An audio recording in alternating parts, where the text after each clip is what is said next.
Welcome to Inspire Campfire, a podcast where ordinary people tell their stories of extraordinary adventure.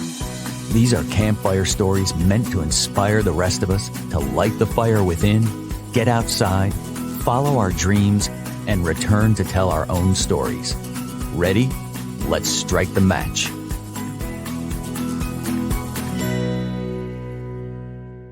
Welcome to the show. I'm your host, Scott Wurzbacher, and today we have a very special episode. This past December, my daughter Leilan and I took an unforgettable daddy-daughter trip to Patagonia, where we tackled the famous W Trek in Torres del Paine National Park in Chile. It was a challenging, breathtaking, and deeply meaningful experience for both of us. While it was just the two of us who traveled there, one of the greatest gifts of a journey like this is the people that you meet along the way. The W Trek is a refugio to refugio trek with hikers from around the world following the same route and staying in the same places each night.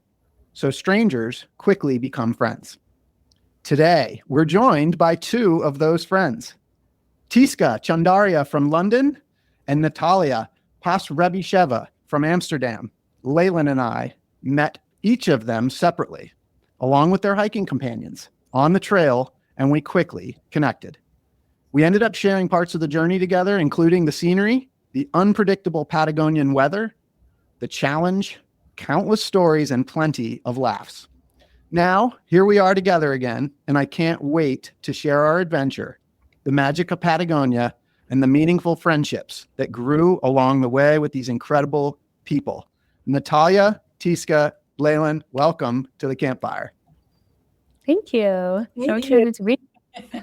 Oh my gosh, I'm so giddy, and I have been for the last 48 hours at least, because it's so good to see your faces. We were strangers just over a month ago, and now here we are hanging out from multiple countries. This is just so cool. So thank you guys for joining me today. And I think to kind of bring listeners into the loop here, I do want to just kind of start with an overview of what the W Trek is. And Tisca, I think I'm going to pick on you to share a little bit about what this journey's about. Yes. So the W Trek is a trek in Patagonia, and there's two kind of famous ones, the W and the O Trek.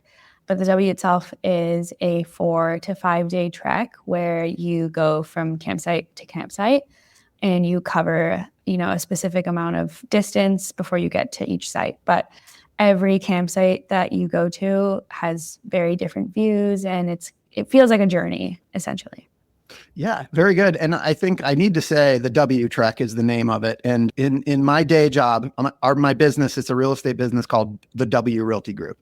And so, of course, I had to go do the W Trek, and we did have a sponsor. Leilan and I had shirts. It was pretty awesome. Yeah. So Natalia, can I pick on you to kind of share a little bit more about Patagonia and the region that the W Trek is in? Yeah, Patagonia is the south of South America. It has two countries in it that people go usually when they go to Patagonia. It's Argentina and Chile. And these are two sides that are quite different, but also quite similar to each other. So they speak the same language, the scenery is sort of similar, but I feel like Chile was a little bit more organized than the Argentinian side. And also on the Argentinian side, where myself and my partner went after the Chile and W Trek, you have more of the day hikes. So you usually stay in a place called El Chalten. Yeah. And then you just do a day trip to these famous mountains that look like a Patagonia jacket, but they're all the day hikes. While in Chile you have famous WO track where it's more of a journey part. Yeah. And Natalia, you were there for quite a long period of time, not just doing the W Trek. What else did you do while you were there? Yeah, we flew to Santiago, so my friends there, then down to Punta Arenas. In Punta Arenas, you can go to an island called Isla Magdalena, and there they have the largest penguin colony. It's really nice there, lots of penguins walking around. Then we went over to Puerto Natales, did the W Trek with you guys. And then we traveled over to Calafate in Argentina, where you can see a large glacier and do some glacier walking.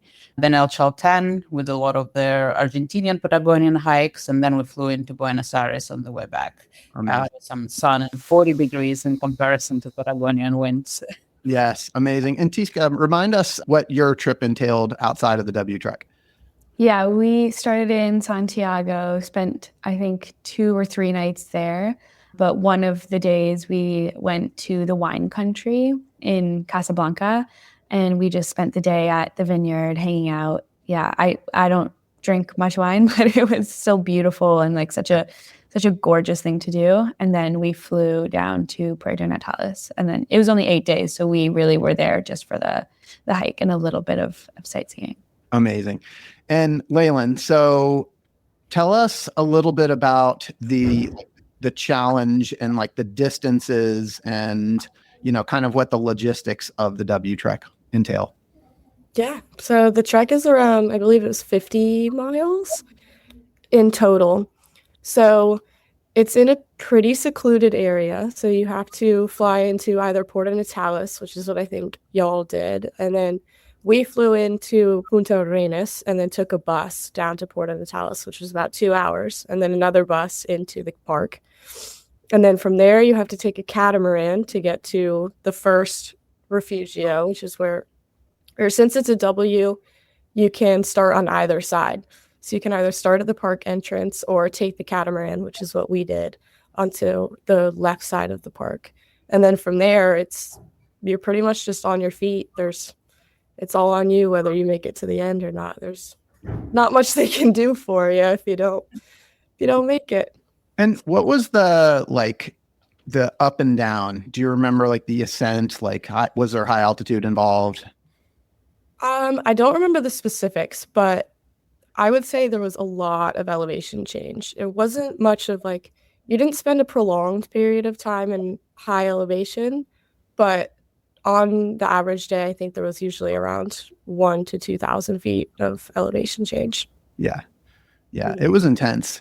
And it was like for us, and I know others on this call had a different experience, but for us, the first day or two were kind of easy. And we were like, oh, wow, this is pretty easy. And then all of a sudden, it got hard really fast. And we'll get into that. I know that Tisca went the opposite direction, had a little bit different experience.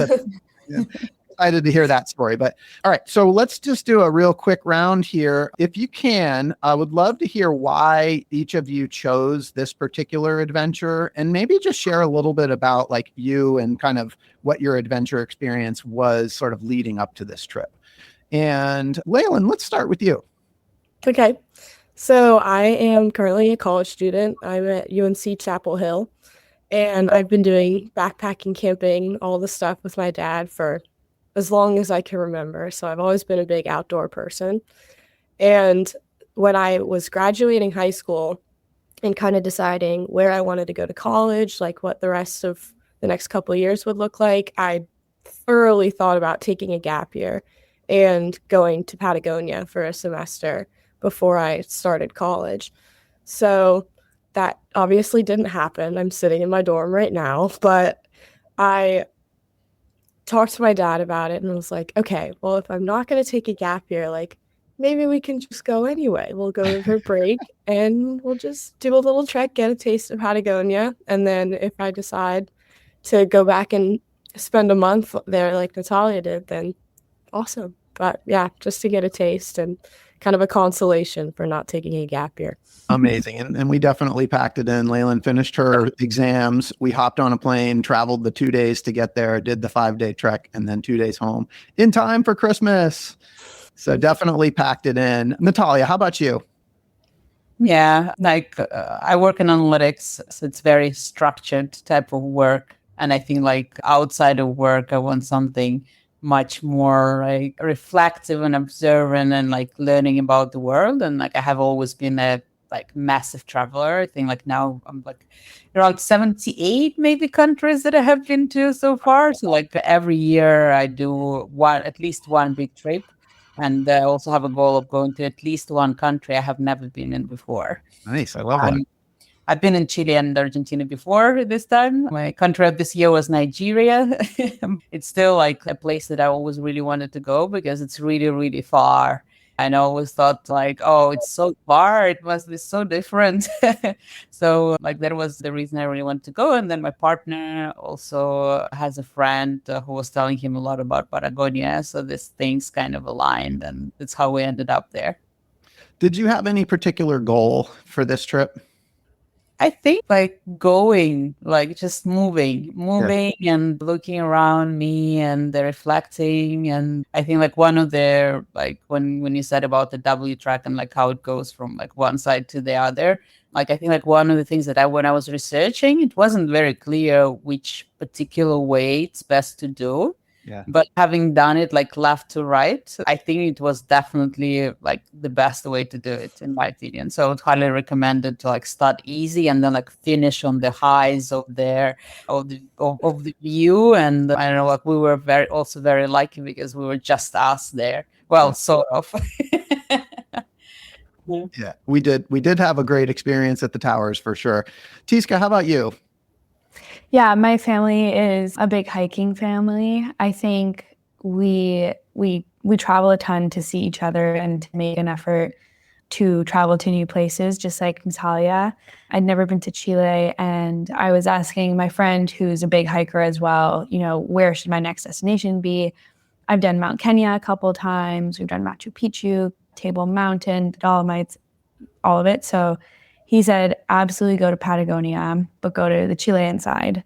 And so I kind of told my family I was going, and my parents were like, okay, we're coming with you. And I was like, okay, it's going to be a bit of a different trip, but it'll be fun either way. And we did the opposite. So we started on the east side and then went west, which, yes, it was quite difficult. And I think we'll get into that in a little bit.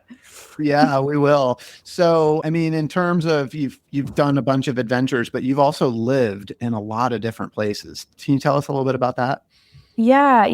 I was born in Toronto, and then I spent high school in Nairobi in Kenya. My dad is from there, and so we kind of moved everything back.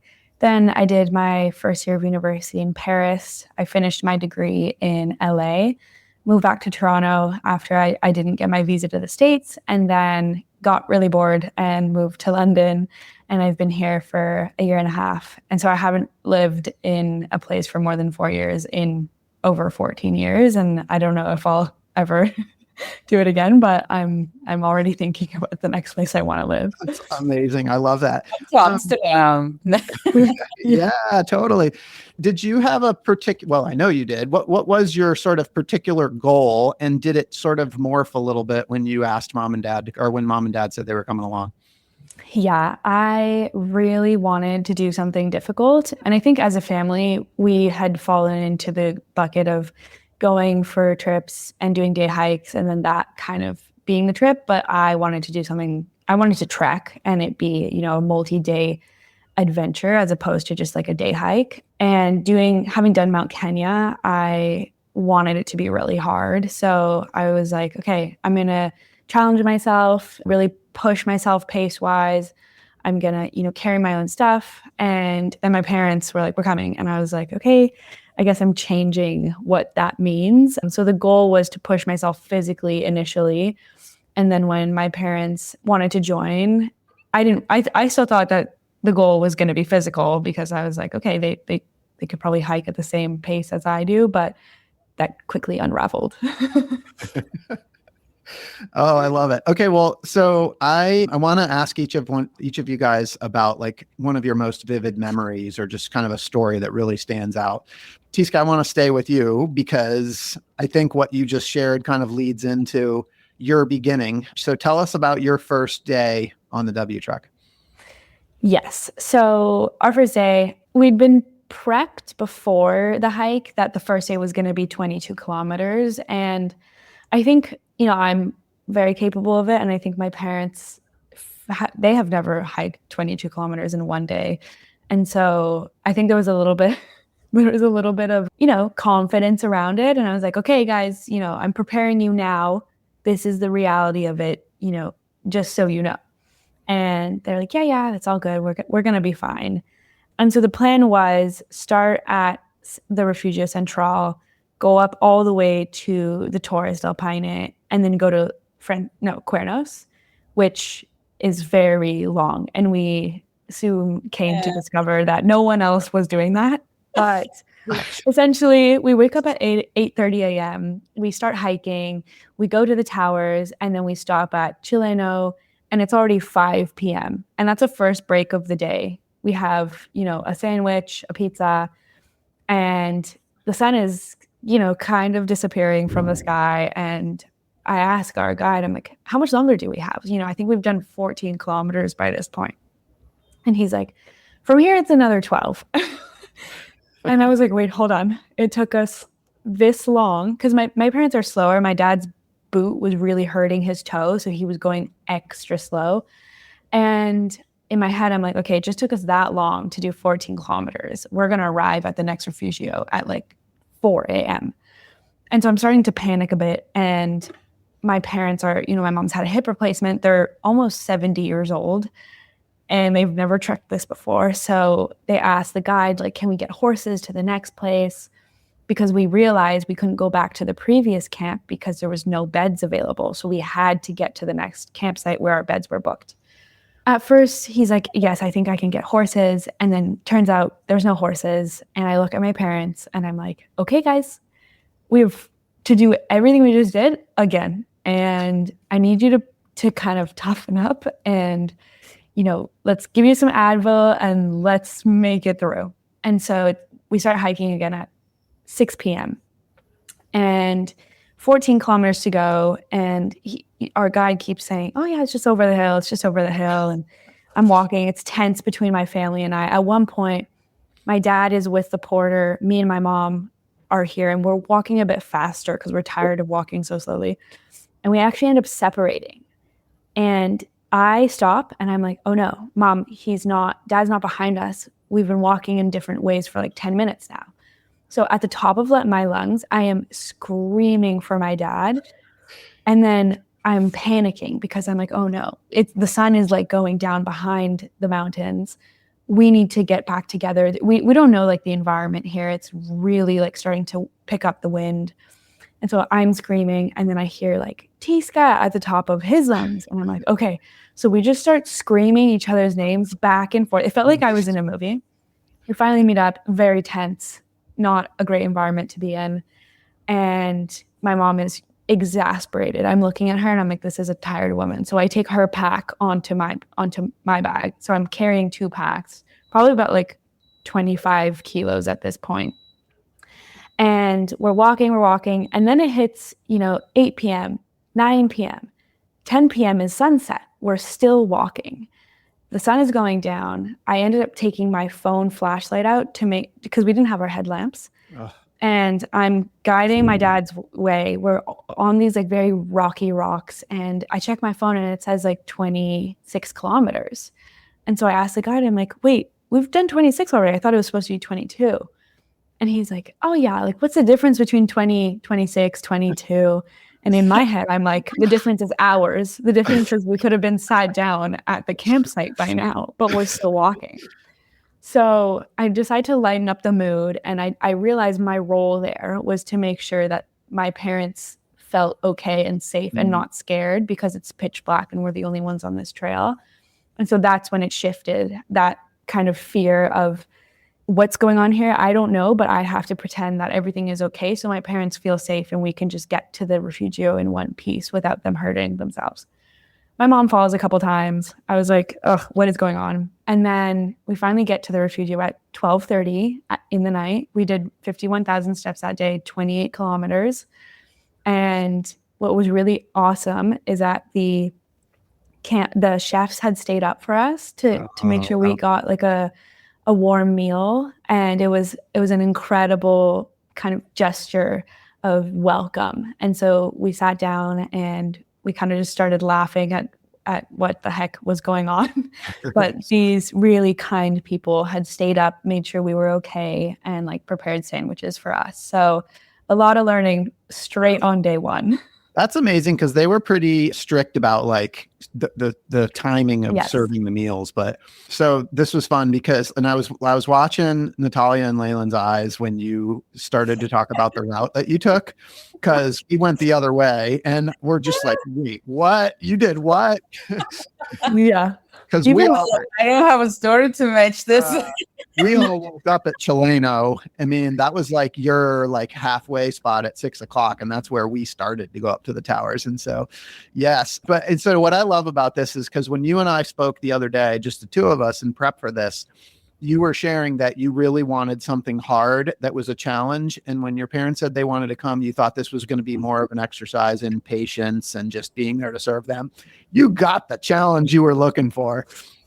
Oh, yeah. Yeah. And I don't know if I'd do it again that way, but it was really good. It was a bonding moment. It was proof that I can be a leader when put into tough situations. I put my feelings aside and my fears aside to make sure that they were comfortable and that they felt safe. And at the end of it, when we were driving back to Santiago or to the airport, my parents, it was amazing. My parents were like, you are so good at motivating people. And it was kind of graduating from this relationship of child and parent to adults learning from each other. And it was really special. That's amazing. I love that. You're learning something about yourself. Natalia, how about you? What's a vivid memory? I think probably the Towers Day, like, as I said, like I love multi-day trekking. The reason that it's like, it's like a long trip. Like if you go on a 1 week trip, you're still there, you're mentally at work and you can't properly like switch off. When you go on a like 3 week trip, like you really forget and you get into the vibe. And it's the same with like multi-day trekking, where you're like, first day you're a bit like, I don't know, they dropped us on catamaran, it was raining, like windy. I was like, man, what's this? I'm on holidays, why am I here?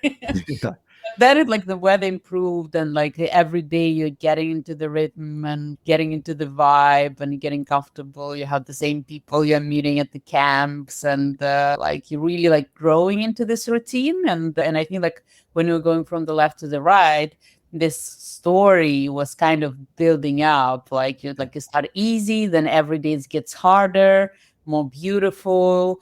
Like you end up like in Chileno, which is a camp that is like really high up in this beautiful valley.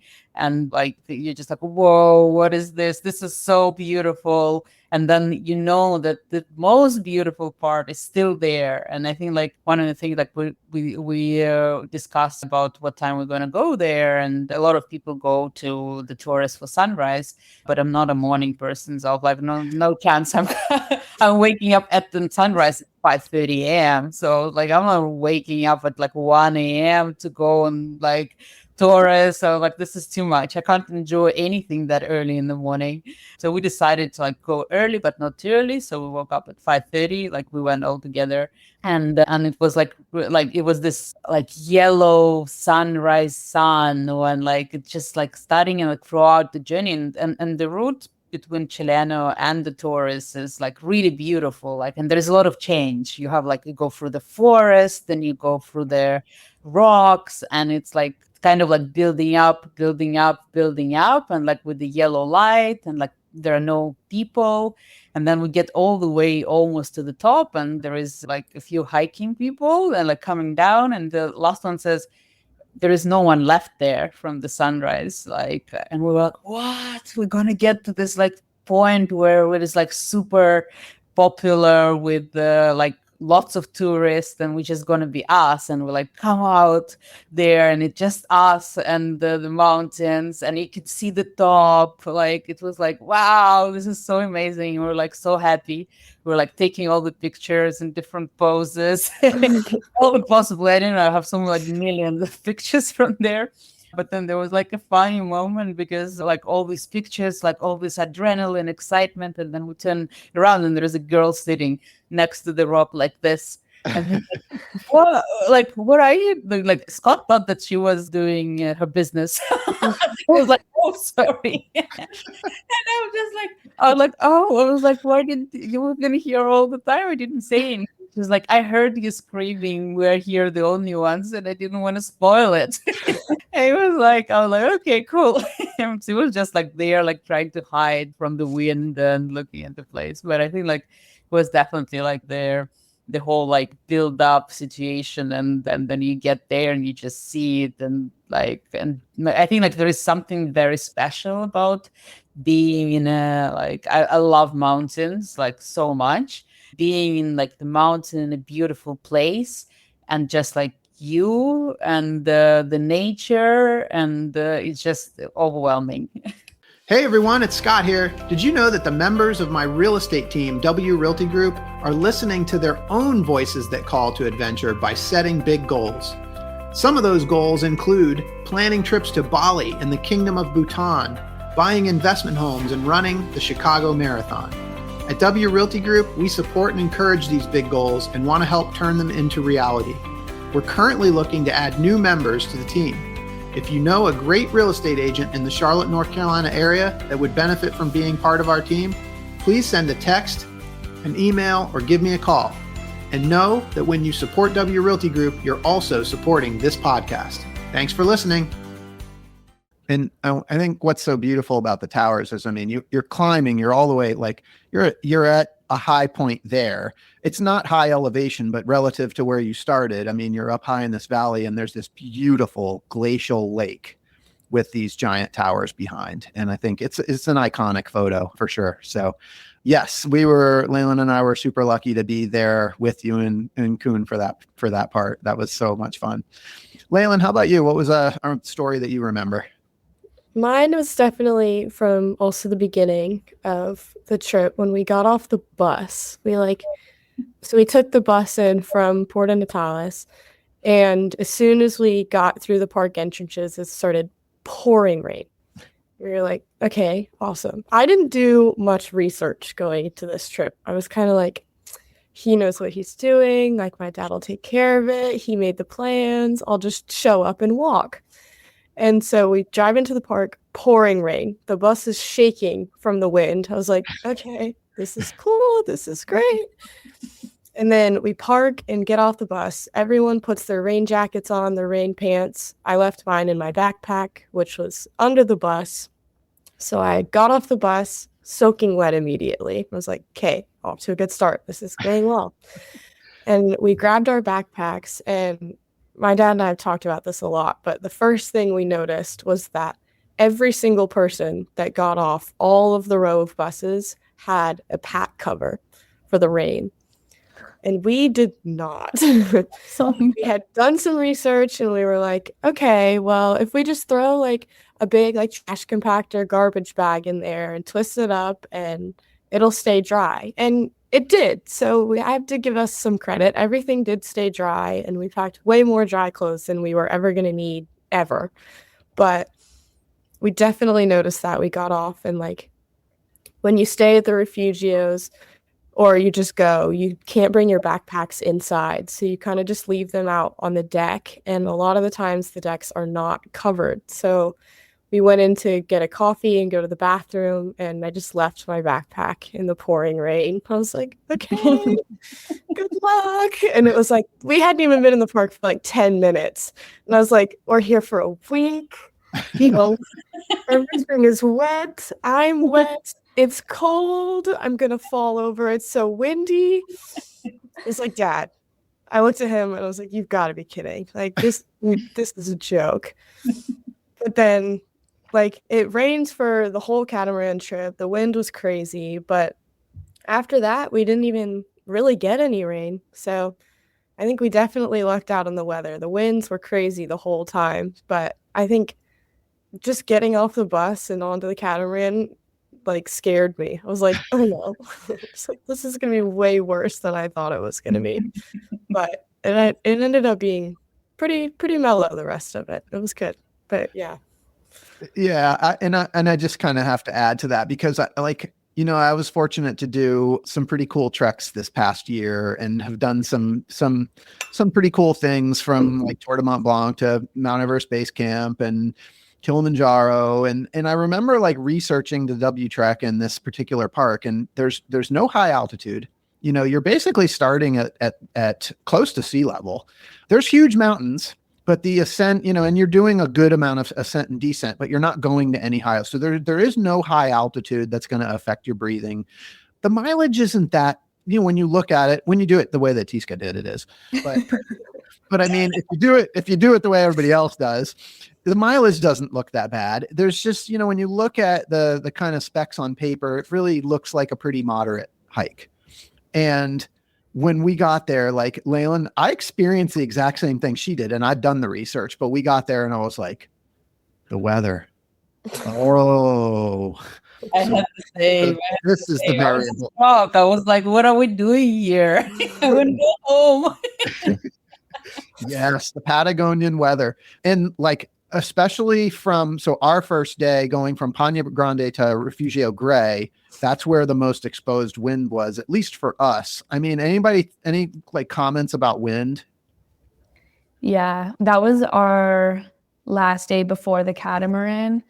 This is when we walked outside and it was just, 60 kilometers an hour wind. I'm looking at my mom. She's so small. And I'm like, oh God, you're not going to have fun today. And, at one point I was walking in front of them for a while and it was pelting like hail or something. It was like frozen rain pelting at your face sideways because the wind is coming into, and you're covered, like you're totally covered, but your face is just being burnt by the wind and by the freezing rain. And I took a selfie of my parents were down a little bit behind me, and I took a selfie and I was like, I'm gonna make a joke out of this, because if I don't, you guys are gonna be just miserable for the next 8 hours. And so in my head I was like, okay, we're gonna have a break. I'm gonna give them, I actually felt like I was with my children.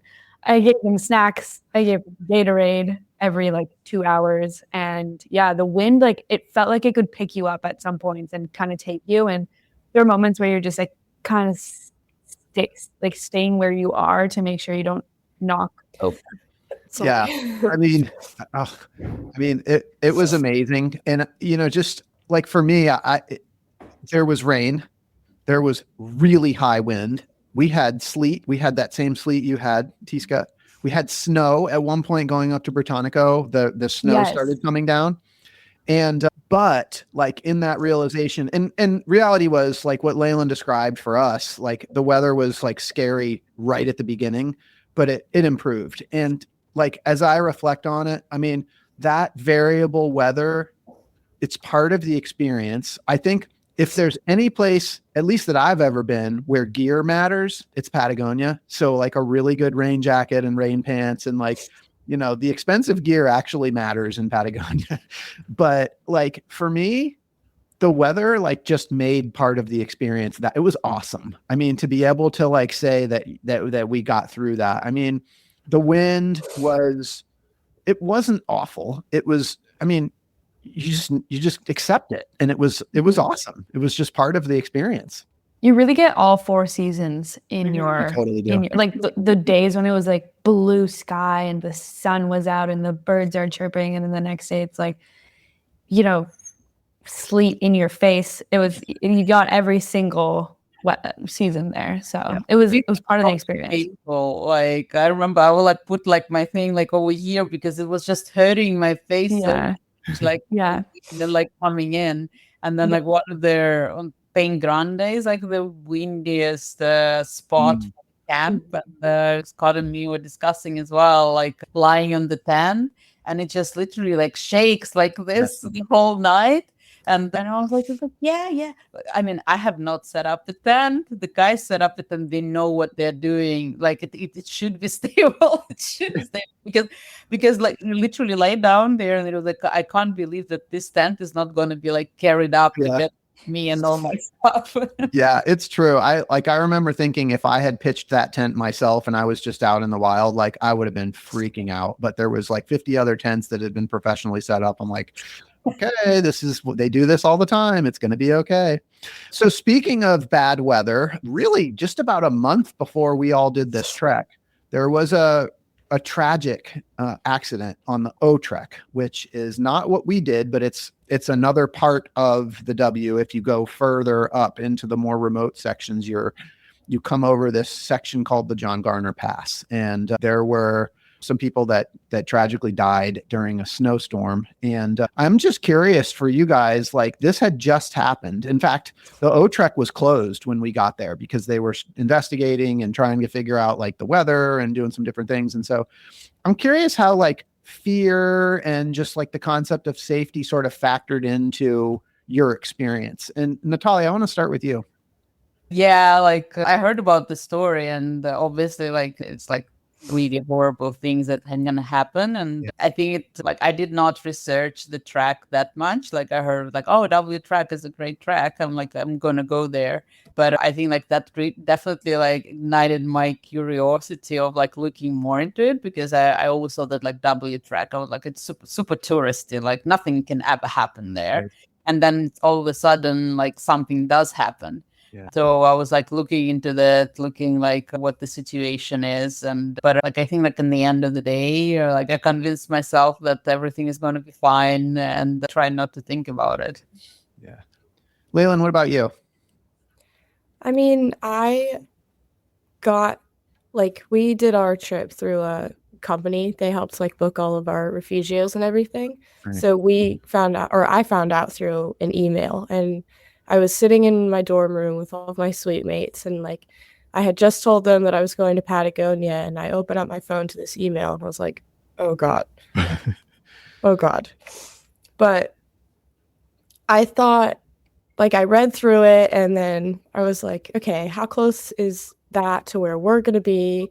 And the weather, so it's their summer there right now because they're in the southern hemisphere. So I was thinking, okay, it's been a month, like the snow, it's starting to become summer, like the snow's melting a bit, like the weather's warming up, the winds, I'm not really sure how they change, but it's like, okay, there's not going to be as much snow. We're not going as far north on the trek. And I was just like, honestly, I'd put most of my faith in my dad. And I was just like, what? if he hasn't said anything and he's okay, he like forwarded me the email and he was like, did you see this? And I was like, yeah. And I was just like, if he is okay, he's looked into it, we'll be fine. And if not, it's his fault. So yeah, that was my take on it. It's my fault. Well, thankfully our trip was completely flawless. Tisca, anything on your end from that, like from a fear standpoint? Yeah, so I'm actually a travel agent. So this is the opposite situation. I was planning it with my parents, and you know, when they said they wanted to come, I already had kind of doubts around their capabilities to do it. I'm not doubting you, mom and dad. But basically, I was definitely afraid because, you know, you see something like that and it's right when you're about to go and it's so tragic. And after reading into it a little bit, I think I understood it more, especially because the O-Trek and the W are different difficulties, and also, yeah, like they said, more north. So after that, I was like, we're gonna be fine. It's really okay. It was horrible what happened, and I think a lot of it had to do with, you know, just not enough regulations in place and support. But I think, you know, that is a wake up call for the people there. And it went well for us. So yeah, and I think there were some procedural things and, you know, some safety precautions that maybe, but I think they're working through it. And I think, like, for me, honestly, part of it was like playing the odds. Like, okay, it just happened a month ago. What are the chances that there's going to be another accident like that, like a month later? Probably not. But yeah, it definitely was a wake up call, and, you know, a series of events that led to something that were kind of rare, that they all sort of happened at the same time, but tragic nonetheless. You know, you'd hate to be part of that. But let's move to the fun part of this. And it's, you know, the people that you meet along the way. And I mean, so cool. Like, we are having this reunion. It's just so much fun. And the way that we got to meet both of you, Tisca, we got to meet you and your family at Refugio Gray. And I don't even remember how, like, we were just kind of in the bar area and we just started chatting up a conversation. And Natalia, we ended up playing cards one night. I think we were chatting in the line for the bathroom or something. And then we ended up for dinner, in the line for dinner. Yeah. And we just hit it off. We got to hike together. I mean, just so much fun. I'd love to hear your thoughts about, like, on this particular trek, or really any trek, like the people that you meet along the way. And Leilan, I want to start with you. I mean, I've done a bunch of multi-day treks before, but most of them were through my school or through a North Carolina program. So much of it was people, not people I had met before, but people my age, people that all grew up where I grew up. Like we had things in common. So it was definitely eye-opening to go down that far south and meet people from literally all across the globe. And wait, I'll pull it up. My dad and I made a list of every time we'd meet someone, we'd write down where they were from. And I think the top contenders were London and Germany. We had Sweden, Ireland, Holland, Switzerland, Canada, France, Greece, like literally so many countries. I think there's like 20 countries on the list that we made. But it was incredible to meet so many different people from such different backgrounds. And especially like now that I'm in college, like it's cool to be able to bring that experience back and kind of see it almost reflected in like the community that I live in now. Because a lot of people from my high school came to this college. So in some ways I like stick to what I know, but in other ways it's really important to me to kind of break apart from that and see what else is out there. So I feel like that was a really cool way to do that in Patagonia. And I'm curious, Leilan, because you're born and raised in North Carolina, you're going to school in North Carolina. Like, how did this trip like impact your sort of worldview?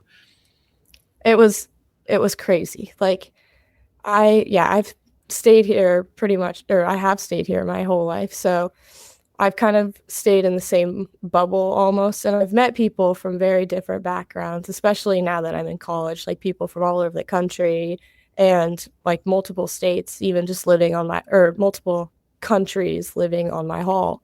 But it was such a crazy experience to go somewhere where being from the US was almost a minority. Like, I think we only met like maybe 2 or 3 people from the United States. So it was so cool to be able to meet people from totally different places and just see how vastly different their lives are from what we have in North Carolina. Yeah. Love it. Tisca, how about you? The people that you met along the way? Yeah, I think so. My family and my parents are so good at doing this, and they're so good at engaging with strangers and making them, big, important parts of their lives. I think I was talking to you about how, all of our godparents were met just so randomly, strangers in the street, and now they're, the closest people to us. And I have so many examples of that. But I think what really struck me is that in your day-to-day life, it's easy to go on your phone and not engage with the outside world, or just keep doing what you're doing, go to the gym, go to work, go home, like, your routine. And I think when you remove all that, you remove the normalcy of your day-to-day in a place like Patagonia, you have, 3 options of activities. It's talk to people, read a book, or, play cards. And I think when you're at the bottom of the world, depending on how you're looking at it, and you're in this very secluded place where everyone else has decided they're going to go on this adventure and they're taking time out of their daily lives to go do something that everyone knows is going to be a little bit challenging at some point, you kind of are already interconnected and you have this common ground that makes it really easy to find friends and to find people who have that sense of adventure. So it was a joy to go to each camp and see how open people were to just chatting and learning about one another. And I think the best part is that all these different stories that came about that were fantastic came because there was a challenge along the way. And I was telling my dad, you don't get a fun story unless something bad happened. Yeah. So I think the sharing of those stories, even just on the trek, but then getting into people's lives and like where they're from and all that fun stuff was incredible. And that's why you do it half the time, right? It's that you're going to meet some pretty inspiring or fun people as much as you're going to see beautiful views and vistas. Yeah. Well, you and your family were like the real deal. I remember like we spent so much time chatting and getting to know you guys at Refugio Gray, but then Leilan and I kind of got to the point where we're like, okay, it's late. We're tired. We're going to bed.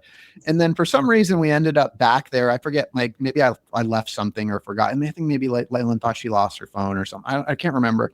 But we went back and you guys were still there, just like chatting it up with a whole nother group of people. I was like, man, I just remember that.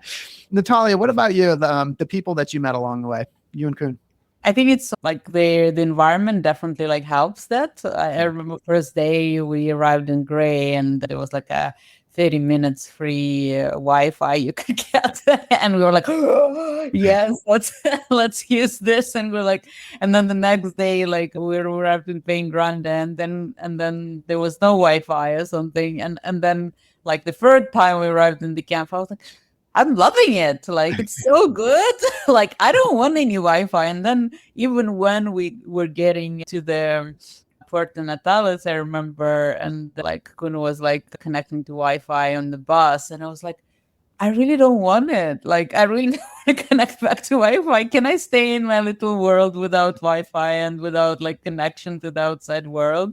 Like, it feels great. And I think like they do it really well in the camps as well, because you have this like big dining hall and like you have nowhere to go. You can sit in your tent, which is not great and a bit cold, or you can be in the big dining hall, and then like all the people are in one place, and it's like they're not really distributed across the camp, so like they're all here.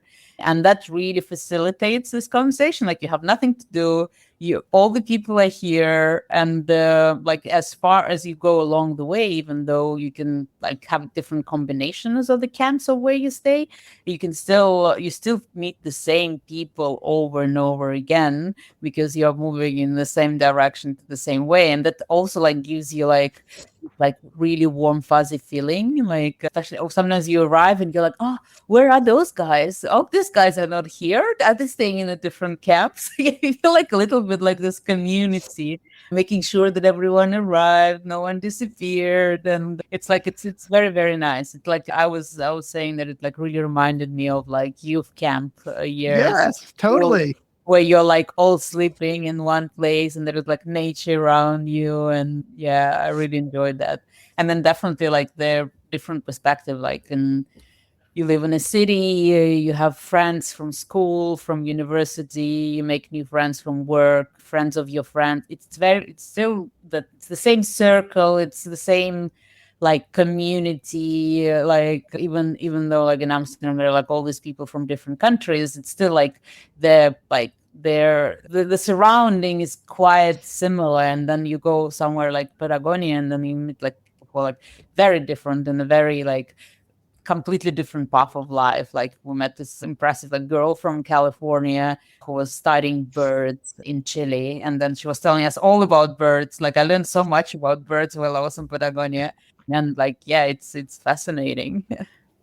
Yeah, I mean, just so much fun. And like, yeah, to your point, like Leilan and I traveled just the two of us, but yet I feel like this was like a group travel experience because we met so many people along the way, and it was just like, you know, you'd come around a bend and see somebody that you spent, you know, a couple hours hiking with earlier. It was like, hey, what's going on? I mean, it's just everybody was friends out there, and it's just like the nature of how that trek aligns. It's just so cool that you're kind of with the same people the entire time. Natalia, I want to start with you. So the last thing I really want to talk about is just this idea of taking on hard challenges and pushing limits. And I want to start with you because you and I had a really good conversation about this. Beyond just the W Trek, you have a really unique philosophy about like sort of what motivates you in terms of like pushing limits. And so I wonder if you could sort of talk about like your sort of philosophy on that.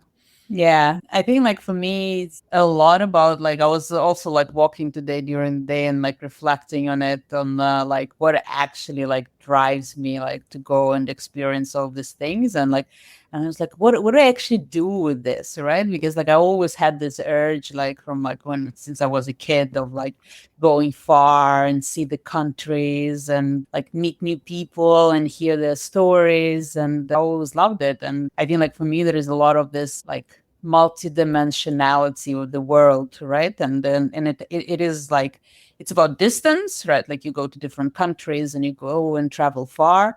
It's about people, about cultures. So like the more of the different you see, the more interesting and like full your life becomes. So like I was thinking about, like, I also lived in a lot of different countries, and like looking back, I was like, well, imagine I never left Moscow and like I lived there all my life. Oh my God, like my understanding of this world would be so narrow in comparison to what it is now. So I think like they're going on adventures and like meeting new people on the tracks. It really helps you to like understand and live the life, and it's like much more full potential of it. Makes it like just fully and more interesting. And then I think like part of it is like I like to process a lot of this information that I see and observe and then share it with other people and like inspire them to go and do and explore and experience, because that's what makes life exciting. Yeah, I love it. And one thing I just want to highlight that you and I spoke about before, Natalia, is that you told me before that when you're thinking about these things, you have this sort of natural inclination to always want to go as far as you possibly can and start at the outer limit. Like, I don't know, for listeners, just kind of share a little bit about that, because I loved that. Yeah, it's like I was telling Scott, like how like my grandma used to have a big map on the wall when I was a child, and like I was always a dreamer, so I would like go and lie on the sofa and look at that map, and like I saw, like I was like, okay, where the furthest of the furthest from Russia is, and like I thought that it was Patagonia actually. It's like I was like that looks really far. I really want to go there. And then it's very simple. Like when I go skiing, for example, I always like first day, I'm like, let's go to the end of the map. And my friends were like, we just arrived. Let's just like try out the tracks next to where we are. I was like, no, but what if we don't have another chance? Like, let's go to the furthest possible, and then we can relax and do like the little things. And yeah, I think that also comes from this like idea of like I want to see everything, and like a little bit of a fear that I won't have time. So I want to see the furthest up, to like to start with their like the best. Hey everyone, it's Scott here. This podcast is a passion project for me because I absolutely love adventure. And it's thanks to the effort of my residential real estate team here in Charlotte, North Carolina, that many of you know as the W Realty Group, that this podcast gets funded. This awesome group of people have unmatched levels of competence and caring for our clients. If you know of anyone looking to buy or sell a home, our team serves the Charlotte, North Carolina market, but we can also help you find an agent anywhere throughout the US or Canada through our highly connected network. When you support our real estate business, you are also supporting this podcast. Thanks for listening, and thanks for your referrals. Let's start with the furthest first. I love that. That's so awesome. Leilan, in terms of like pushing limits, I don't know, what are your thoughts, and like, did this trip push your limits? Definitely. I've been a swimmer all my life, so I've always considered myself like very physically capable, and I'd like go. We have a mountain close to our house called Crowder's Mountain, and I feel like I've always been able to go and kind of summit it, come back down, and be like pretty okay the rest of the day, and you're like, okay, like I can do this. And we did a couple practice runs before going to Patagonia, and I was like, okay, this is good, like I can do it.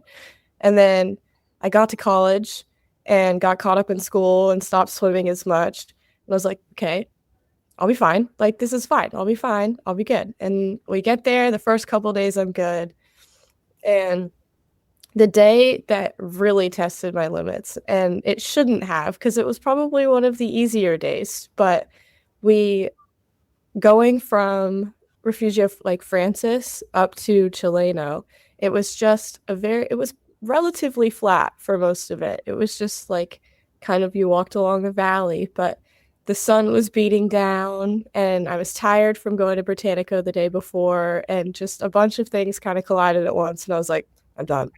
I like started crying on the trail. I was like Like, I can't, like, this is, and I felt so stupid. I was like walking on a flat trail, like sobbing. I was like, I can't do it. Like, I can't do it. And I was thinking about how we had to do all this tomorrow. And I was like, oh God. But like, at the end of the day, that's what you go for. Like, I packed up and went to Patagonia knowing that I would be standing somewhere on the trail, like sobbing at some point because I was tired and overwhelmed and whatever. But I feel like that's why you do it. And it helps you just figure out so much about where you stand and like how far you can push before you start crying, and then see if you can go a little further. And usually you can. And I did. So I was proud of that, even though it was the flat day that made me cry. The flat day made me cry. I love it. Yeah. I had this moment in Argentinian part as well, where like we were going up, up, up, up, up, up, and then every time you turn around and there is more up. Yeah. But at some point I just sat down and I said, "Give me banana." And like sat down, and he was like, "We're almost there." I was like, "Give me banana." And I just sat there eating banana in the middle of the trail, and everyone's passing by. So fun. So Tisca, when you and I talked a couple of days ago, I think one of your biggest, I guess, takeaways, but also just sort of like mindset beliefs was this whole idea of pushing limits. And that's why I wanted to finish this one with you, because you have strong feelings about this. Can you just talk a little bit about your thoughts on this particular trip, but pushing limits in general? Yeah. So like I said before, I wanted to push myself physically, and I love these treks because it's a controlled difficulty. Like, you can be as prepared as you can, but you know going into it that there's going to be things that come up that make it hard for you. And that's exactly what I was looking for at that point in time. And I've been thinking about this a lot because recently I've adopted this mindset of life is hard, but you get to choose your hard. And I was more so relating that to my work. You know, the 9 to 5 is hard for different reasons, and owning your own business is hard. And I think applying that and knowing that if you can accept that life is going to be hard anyway, it actually makes it a little bit easier to navigate through the difficult parts, because those things you get to choose. And so the mountains is a difficulty I choose because I know I'll learn something, but it's something that I get, like, it's in my power, in my wheelhouse. And with my parents, I actually cried as well, but for different reasons than Leilan. I think, you know, after the long day and the ending up at the refugee at 12:30 in the pitch black, I literally sat down on the bench and I burst into tears. And all that was going through my mind was I put my parents in danger, and it could have been a lot worse than it was. And all I was thinking about was like my responsibility of taking care of the people around me. And, you know, I think I'm always like traveling to go see friends, traveling to go see family. Like, that is the core of who I am, as a traveler and a nomad, but for the people. And when I sat down and burst into tears, I was like, that is a part I couldn't control. I couldn't control if something bad happened in the moment. I just had to get through it, put on a brave face for my parents. And then when finally I could release my emotions, it kind of just happened. And of course they were like, oh my God, it's not your fault. But in my head, I was like, okay, I have this kind of sense of control, and that was my limit. And yeah, it was different than what I expected it to be. And I'm so glad that I couldn't have predicted that was the lesson I was going to learn. Yeah. You guys just like made my whole, like, you just made my trip even better, even though, and I didn't even know it. So whenever I plan like a trip, like especially with people, like group experience, like there's a few things that I always think about that make it successful. So first and foremost is that everybody gets up and down safely. The second is that they are able to achieve their goal. The third is that we laugh. And the fourth is that we cry and that there's tears. And you guys all shared that there was tears. Everybody cried. I love it. It's amazing. Yeah. It's amazing. So this was a hugely successful trip. How fun that this was to be able to hang out with you guys and sort of recap it. I feel like I'm back there, kind of want to go back. I could talk to you for another hour, but I think we need to wrap up. I'm just going to do a quick rapid fire here. Like this whole podcast, the point is to help people listen to the voice inside that calls us to adventure and to follow that voice and go do the thing that you want to do. So quick kind of round robin from each of you guys. What advice do you have for people that have that dream inside their belly, but haven't been able to pull the trigger on doing it? Leilan, let's start with you. I mean, my advice is honestly to just do it. You gotta bite the bullet. You gotta get out there, and there's so many what ifs, or should I do this instead? Or like, if like I tend to get a lot of FOMO. I'm a big fear of missing out, especially like with all my friends. Like, okay, well, if I go do this, what am I going to miss at home? But I think the way more important thing is if you don't do this thing, if you don't follow this dream, then that's what you're missing out on. And if I didn't go to Patagonia, then I would never have met y'all. Like, I never would have seen all the things that I have seen, and I never would have cried on the flat trail. So I feel like you gotta just go out and do it, and you will never regret going out and just doing something. Love it. Tisca? You can't grow when you're comfortable. So pick things that you know are going to challenge you and be hard and that might be a little bit unknown, but and know that going into it, you're going to grow from it. Love it. Natalia? I think it's a lot about confidence. Like, I think a lot of people think like, oh my God, I have never done this before. Like, how am I going to do this? So like, I have never walked 20 kilometers. Like, that's going to be like, how am I going to achieve this? But in reality, most of the time, you're much stronger than you think you are. And people are very adaptable to the environment they're in. If it's like rain and sleet and in your face for like 5 days, it's going to be okay. In the end of the day, you're going to get used to it and you won't notice it anymore. So just like believe in yourself and just go do it. Love it. Thank you. Guys, the W Trek in Patagonia was such an epic adventure. And here's 4 friends and our families and our partners and, you know, all these people that were involved. Like, at some point, this story that we've created in this time that we were together, Hollywood's going to pick up on it, and they're going to want to make a movie about this experience. Mm-hmm. And when they do, I want to know who's going to be the Hollywood actor or actress that's going to play you in this movie. Leilan, let's go with you first. I'm going to go with Anne Hathaway. She's always been one of my favorites. You're consistent. So you were on this podcast before, and that's who you said last time. So that's awesome. So Anne Hathaway. All right, Tisca, who's going to play you? It has to be Jessica Alba. Nice. Okay. Yeah, I've been compared to her, and I'm like, you know what? That's gonna be who plays me. Love it. All right, Natalia, who's going to play you? Halle Berry. Nice. I love it. That's amazing. All right. So since I was part of this one, I get to be included here. It used to be Ty Burrell from Modern Family, but I've changed over to Jason Sudeikis because I got to be Ted Lasso for Halloween one year and it just worked. And so there's going to be a movie with Anne Hathaway, Jessica Alba, Halle Berry, and Jason Sudeikis. It's going to be an Oscar winner. And like, I need a name. Who's got the name ready? I think I have the name. Yeah. What's the movie called? Chasing the Unpredictable. Oh, in Patagonia. Ooh, yeah, I love that. Chasing the Unpredictable. It's an Oscar winner. I mean, how can it not be? You guys, this was so much fun. I know I said this before, but 6 weeks ago, we didn't even know each other. We were strangers. Now here we are. I call us friends, and I believe that we're all going to see each other again on another adventure. And I'm so excited. Thank you guys so much for spending some time with me today. For those listening, I hope you've been inspired today as much as I have. I hope this W Trek story has encouraged you to listen to the voice inside that calls you to adventure, because we want to hear your story next. If you have a story to tell or just need a nudge to create one, please send me an email. We'd also appreciate it if you'd help us spread the word by leaving a review and sharing or tagging Inspire Campfire in your social media.